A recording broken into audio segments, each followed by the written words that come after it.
안녕하세요. 오늘은 백간고시체 처음부터 끝까지 한번 훑어봐 드리려고 하는데요. 우리가 보통 연습하게 되면 두 가지 정도의 노트에 연습을 하게 될 것 같아요. 우리가 일반적으로 8mm 많이 쓰는 줄 노트하고 그리드 노트가 있는데, 그리드 노트일 경우에는 두 칸이거나 세 칸 이렇게 딱 한 글자당의 크기를 정해서 써주시는 게 필요하고요.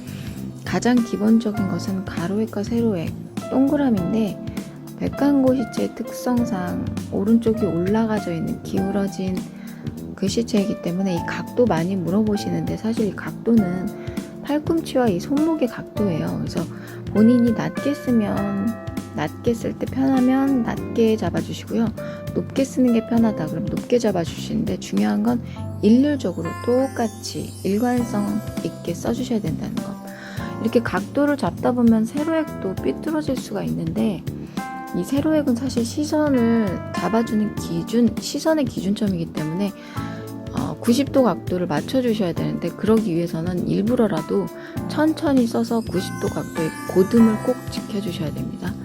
이렇게 기본적으로 가로획, 세로획, 동그라미 연습이 다 맞춰졌을 경우에 그 다음에 자음이 들어가는데요. 자음은 다음에 오는 그 모음이 어떤 것이 오느냐에 따라서 약간의 크기나 폭이 틀려질 수 있어요. 그 가로획과 세로획이 올 경우, 가로획은 좀 더 넓적할 수 있고, 세로획 같은 경우는 좀 좁으면서 길쭉한 느낌이 될 수도 있기 때문에 다음에 오는 모음이 어떤 것인지 먼저 머릿속으로 생각하고 그 다음에 글씨를 써주시면 좀 미리 공간 그 크기나 그 폭 같은 경우를 미리 맞출 수 있다는 장점이 있으니까 미리미리 글씨를 떠올리면서 연습하시는 게 중요합니다. 디귿도 마찬가지로 각도 유지해 주시고요. 백간고시체에 아마도 제일 어려운 건 받침 리을일 거예요. 저도 백간고시체 처음 썼을 때 진짜 안 예쁘게 나왔거든요. 받침 리을 같은 경우에는 우리 그 기본 가로각도의 그 기본을 잡아주시면서 가운데는 90도가 아니라 조금 오른쪽으로 기울어진 각도를 유지해 주시는데, 여기에서 중요한 건 이 꺾임입니다. 꺾임을 완전하게 꺾지 말고요. 아주 조금 굴려주시는데, 물론 이 속도감 때문에 직선으로 다 꺾이긴 쉽지 않습니다. 그래서 자연스럽게 스무스하게 꺾이면서 내려줄 수 있게끔 써주시고요. 사실 쓰시다 보면 예쁘게 안 나와요. 그러면 그냥 첫 자음 리을처럼 똑같이 써주셔도 상관은 없습니다. 비읍 같은 경우에도 세 가지 각도가 있어요. 90도, 왼쪽이 기울어진 거, 아니면 벌어진 각도. 이 세 가지 다 써보시고 본인이 편한 각도가 있으실 거예요.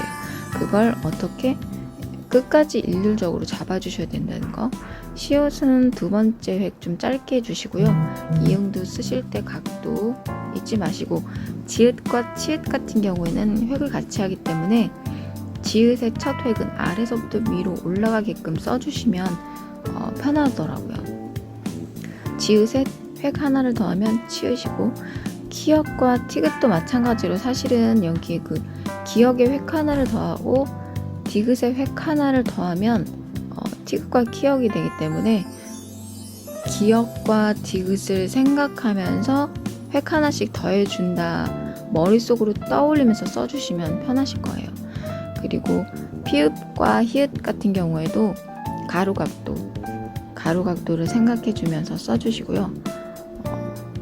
쌍자음 같은 경우는 우리가 처음에 썼었던 그 자음들, 그걸 조금씩 폭을 좁게 해서 두 개를 써준다 생각하고 미리 조금 폭을 짧게 잡아주세요. 그리고 모음 같은 경우에는 곧게 쓰는 게 굉장히 중요하고, 그 크기를 똑같이 죄송합니다. 크기를 똑같이 내주시는 게 굉장히 중요한데요. 여기서 중요한 건 짧은 획이죠. 짧은 획도 사실은 가까이 보면 가로획과 세로획입니다. 그래서 가로획과 세로획의 그 각도, 짧은 획이라도 잊지 마시고요. 이중모음은 조금 어렵기 때문에 모양을 좀 암기하고 들어가서 연습해 주시면 편하세요. 오늘도 감사합니다.